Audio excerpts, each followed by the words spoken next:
Late IMF का programme जो था वो IMF के एग्जीक्यूटिव बोर्ड ने वाशिंगटन में उसको अप्रूव कर दिया।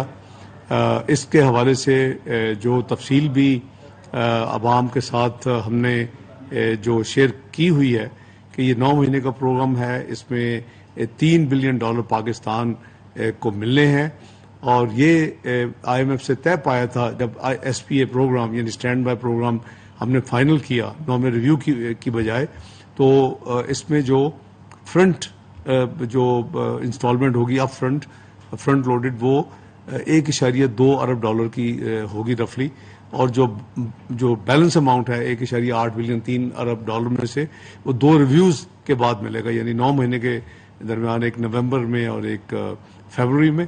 तो उस हवाले से मैं ये इंफॉर्मेशन शेयर करना चाहता हूँ कि जो फ्रंट लोडेड थी या जो अप फ्रंट पेमेंट थी 1.2 यानी $1.2 अरब की वो IMF ने स्टेट बैंक ऑफ पाकिस्तान के अकाउंट में मुंतकिल कर दी है।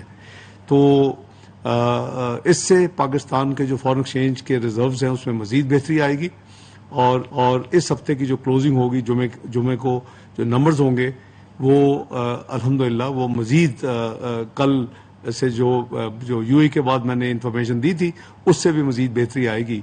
करीबन $4.2 बिलियन के रिजर्व्स में, स्टेट बैंक के रिजर्व्स में खालिसतन इजाफा इस हफ्ते में हुआ है और इसके नतीजे में मैं एक्सपेक्ट कर रहा हूँ कि इंशाअल्लाह, क्योंकि हमारी पेमेंट्स भी रेगुलर होती हैं और फिर जो पाकिस्तान की लाइबिलिटी जो भी सॉवरन होती हैं वो पेमेंट्स होती हैं, तो मैं तवक्को कर रहा हूँ कि 13 और 14 बिलियन के दरमियान कल हमारे 14 जुलाई को जो ज़र मुआवजा के ज़खायर हैं पाकिस्तान के, इस पर करीबन क्लोज होंगे। स्टेट बैंक एग्जैक्ट नंबर्स देगा और जो हर हफ्ते रिलीज़ करते हैं इंफॉर्मेशन पब्लिक होगी। दूसरा, मैं इस मौके से फ़ायदा उठाते हुए ख़ुसूसन जनाब वज़ीर-ए-आज़म पाकिस्तान मियां मोहम्मद शहबाज शरीफ साहब का दिल की गहराइयों से शुक्रिया अदा करता हूँ कि उन्होंने इस सारे प्रोसेस में जो हमारा 8 महीने से IMF के साथ एक प्रोसेस चल रहा था नॉर्मल रिव्यू के हवाले से, फिर उसकी आखिरी 2-3 हफ्तों में जून के बजट पेश हो चुका था और पेरिस में वो गए तो फिर उन्हें इंटरेक्शन हुआ, तो उसके नतीजे में जो हमारी फिर एक नई हमने अरेंजमेंट IMF की टीम के साथ किया कि बजाय नॉर्मल रिव्यू के हम एक छोटा स्टैंड बाय एग्रीमेंट कर लें ताकि नॉर्मल रिव्यू के अगर होता तो बाकी हमारा $1.5 बिलियन पाकिस्तान को नहीं मिलना था तो वो बचाया जा सके और पाकिस्तान को वो मिले। तो फिर हमने वो जो $2.5 बिलियन था उसमें $500 मिलियन इजाफा करके IMF से फाइनली जो नेगोशिएशंस हुई आखिरी हफ्ते में जून में, और उसके नतीजे में ये स्टैंड बाय एग्रीमेंट का फैसला हुआ।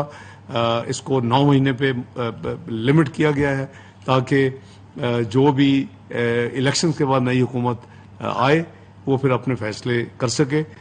इंशाअल्लाह मैं समझता हूँ कि पाकिस्तान तेज़ी से अब अपने पॉजिटिव जर्नी पे तरक्की के गामजन हो चुका है और इंशाअल्लाह हम सबकी एफर्ट होनी चाहिए कि ये गेन्स को हम कंसोलिडेट करें और हम अपने आप को इंशाअल्लाह पॉजिटिव ग्रोथ ट्रैजेक्टरी की तरफ तेज़ी के साथ लेके जाएं।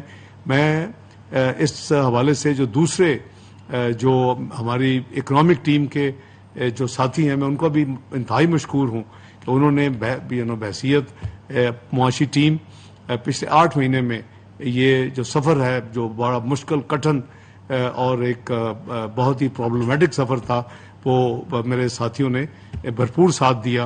वज़ीर-ए-आज़म शहबाज शरीफ साहब की मावनत और उनकी रहनुमाई शामिल रही और आज अल्लाह के फजल करम से हमने ना सिर्फ SPA प्रोग्राम कल रात अप्रूव हुआ एग्जीक्यूटिव बोर्ड से, बल्कि उसकी जो पहली किस्त है 3 किस्तों में से वो अल्हम्दुलिल्लाह इस वक्त जब मैं ये अनाउंसमेंट कर रहा हूँ तो $1.2 अरब स्टेट बैंक ऑफ पाकिस्तान के अकाउंट में पहुँच चुकी है। बहुत शुक्रिया। अल्लाह आप सबका हामी नाज़र हो। पाकिस्तान जिंदाबाद। इसहाक डार की गुफ्तगू आप मुलाहिजा कर रहे थे। उन्होंने कहा कि IMF बोर्ड ने वाशिंगटन में प्रोग्राम को अप्रूव किया। कौम को मालूम है कल रात IMF एग्जीक्यूटिव बोर्ड ने प्रोग्राम मंजूर कर लिया। IMF प्रोग्राम 9 माह का है, $3 बिलियन पाकिस्तान को मिलेंगे। वज़ीर खजाना ने बताया IMF के एग्जीक्यूटिव बोर्ड ने पाकिस्तान के लिए $3 अरब की मंजूरी दे दी। IMF ने पहली किस्त $1.2 billion state bank of Pakistan के अकाउंट में मुंतकिल कर दिए।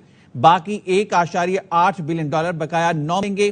اسحاق ڈار نے کہا تقریباً اسٹیٹ بینک کے ریزرو میں 4.2 بلین ڈالر کا اضافہ ہوا۔ توقع ہے 13-14 بلین ڈالر کے درمیان زر مبادلہ ذخائر ہوں گے۔